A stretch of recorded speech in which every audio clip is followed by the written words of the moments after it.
Stunning looks, then swift.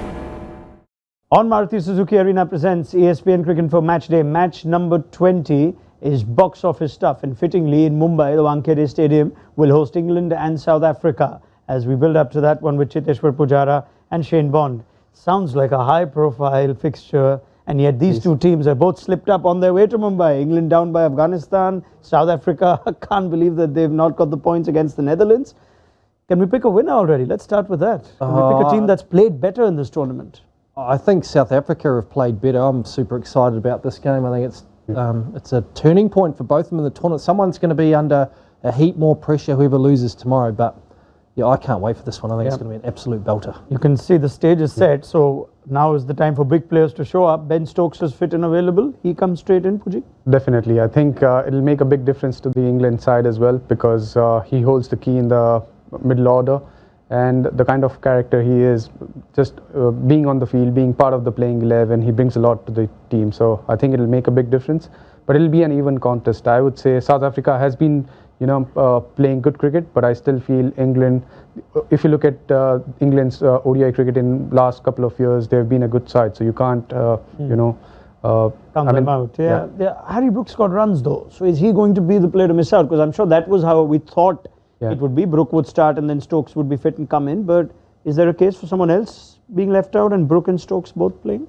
That'll be a hard call. I think it depends on how they want to balance it out, but yeah, I feel Ben Stokes comes in instead of Harry Brook. I don't think anyone else can miss out. Yeah, Agree with that. Yeah. Could they change their bowling in any way, which has looked a little bit lackluster at times? I think they have to. I think Chris Stokes has probably been the disappointment for England so far. He's got a great one-day record and has been Mr. Reliable, but outside of England, he's struggled a bit, looked off pace really in this tournament so far. So I think they might bring David Willian. He's an all-round cricketer and generally a very consistent new ball bowler as well. That's three left-armers though, unless you're leaving one of them out for perhaps even Moeen Ali? No, I don't think so. I know it's funny, if you had three right-armers you'd never make a big deal out of it, but three left-armers you sort of talk about it. But no, I don't think so. I think they'll bring him in because again he's a very good cricketer. Let's talk about the Wankhede Stadium though, and whether perhaps this is a venue where Vokes would be saying, give me one more. Because even though it's a batter's paradise, high-scoring venue, there is something for a bowler who can swing it.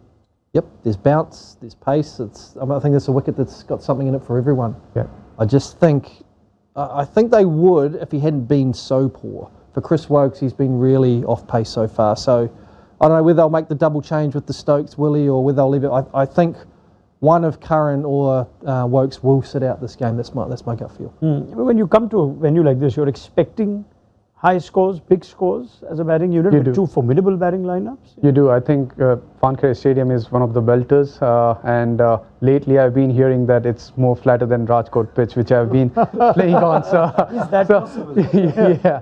So yeah, that's the venue where I feel it'll be a high-scoring game, and it depends on who bowls better on that pitch.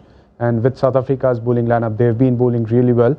And I think with Rabada and Jensen, I think they'll be the key factor in their bowling lineup. They swap between Gerald Coetzee and Tabraiz Shamsi. Yep. So are we likely to see Coetzee keep his place here? Is it wise to play an extra spinner, a wrist spinner? They might be an attacking move. Coetzee is pretty raw. I mean, they'll be off some pace and bounce, but he's offered again a very dynamic batting lineup. So they might feel that the left arm, unorthodox bowler. I think it would be a gutsy call, but yeah, I would against that batting lineup. Yeah, when you know it's going to be a high-scoring game, though, is the bowling plan or the bowling meeting the longest before a fixture like this? No, I think it's the same. I think you've got to keep things simple. You'll understand the areas that you'll talk about the Wankhede as a ground and where you want to bowl, and then you'll have the general bowling plan will be the same, but you'll just talk about the specifics of each player. And you don't want to make it too complicated because, I mean, you've got 7 or 8 batsmen you've got to cover off. And you'll know that South Africa, or England, if they stick to those disciplines for a longer period of time than the opposition, they're a lot more likely to win the game. Favourites, South Africa or England? I think it'll be an even contest. I'm not going with any of the... No, can't pick one. Bondi? I think South Africa are favourites for me just because I think they're playing better consistent cricket. All right. Bondi, Puji, thank you very much. We'll hear thoughts from these gentlemen when the match does come our way, but it promises to be a good one.